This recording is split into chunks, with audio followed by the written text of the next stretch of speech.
మూడు రాజధానులు అభివృద్ధి చేసుకోవడం మంచిదా, లేక ఒక రాజధానే మా అభివృద్ధి చేసుకోవడం మంచిదా? దీనిపై అభిప్రాయాన్ని మనం తెలుసుకుందాం. చెప్పండి అన్న, మీ పేరు? మామూలుగా అయితే ఒక రాజధాని నిర్మాణం చేయడానికి 25 ఏళ్ళు పట్టద్దు మన రాష్ట్రంలో ఇప్పుడున్న పరిస్థితుల్లో. ఆల్రెడీ నేను రాజధాని ప్రాంతానికి వెళ్ళి వచ్చా 2 రోజుల క్రితమే, రాత్రి వచ్చా. కాబట్టి అక్కడ కానీ పరిస్థితి కానీ చూసినప్పుడు ఇంకా చాలా డెవలప్మెంట్ కావాలా.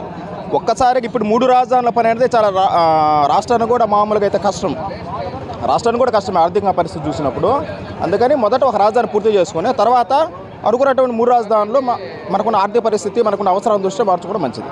ఇప్పటికిప్పుడు 3 రాజధానులు మనకు అంత అవసరం లేదు, మన పరిస్థితి అంత అనుకూలంగా లేదు ఇప్పుడు రాజధాని నిర్మాణానికి, 3 రాజధానుల నిర్మాణానికి.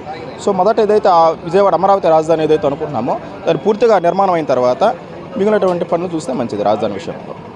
జగన్మోహన్ రెడ్డి 3 రాజధానులు అభివృద్ధి చేసుకుంటే ఇటు విశాఖపట్నం, ఇటు విజయవాడ, 3 కర్నూలు 3 ప్రాంతాలు కూడా అభివృద్ధి చెందుతాయి అన్నారు. అంటే ఇప్పుడు ఒక ప్రాంతం అభివృద్ధి చెందుద్ది, డెవలప్మెంట్ ఉండదు అంటున్నారు. దాన్ని ఏమంటారు? అభివృద్ధికి రాజధానిలే కీలకం కాదు. కాబట్టి మిగిలినటువంటి రాష్ట్రాలు చూస్తే ఉత్తరప్రదేశ్ కానీ, మహారాష్ట్ర కానీ, మిగిలినటువంటి కర్ణాటక అనుకునే ప్రాంతాలను కానీ చూస్తే అక్కడ 3 రాజధానులు ఏమి లేవు, ఉండేది ఒక రాజధాని. కాబట్టి అభివృద్ధికి రాజధానికి సంబంధం లేదు. అభివృద్ధి అనేది రాజధాని మీద ఆధారపడి ఉండదు. అభివృద్ధి అనేది అక్కడ ఉన్నటువంటి విద్యావకాశాలు, అక్కడ ఉన్నటువంటి ఉపాధి అవకాశాలు, పారిశ్రామిక అభివృద్ధి దీనిని బట్టి ఉంటాయి.